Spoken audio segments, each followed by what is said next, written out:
Сцени од акциони филмови на улиците во Скопје. 6 дена откако среде центарот на градот во локал во старата скопска чаршија брутално беа убиени двајца криминалци. Ноќеска уште една престрелка ги вознемири граѓаните. На 1 час по полноќ во Бутал на 3 лица, меѓу кои полициски службеник, им бил попречен патот па добиле и ќотек. Групата од 5 луѓе кои биле поделени во 2 автомобили ги нападнале полицаецот и неговите другари. Специјалецот кој вечерта не бил на служба испукал во воздух неколку куршуми од службениот пиштол, па групата се разбегала. Полицијата успеала да уапсе само двајца од нив. Детали за мотивите околу овој настан се уште нема, но министерот Спасовски првично не гледа поврзано со двојното убиство во старата скопска чаршија.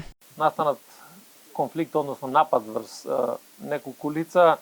Едно од тие лица е полициски службеник, лишени од слобода се 2 лица.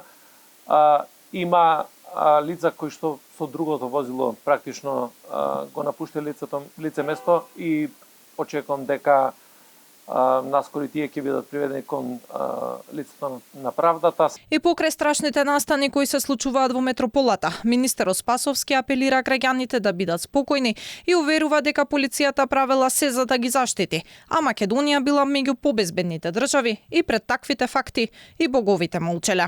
Граѓаните на Република Северна Македонија треба да бидат спокојни за својата безбедност, заради тоа што институции се тука и тие ја бранат безбедноста, јавниот мир и ред во секој поглед. Во делот на вакви криминални конфликти кои што имало и ќе има. Факт е дека треба да се работи интензивно и тоа ниво да биде намалено.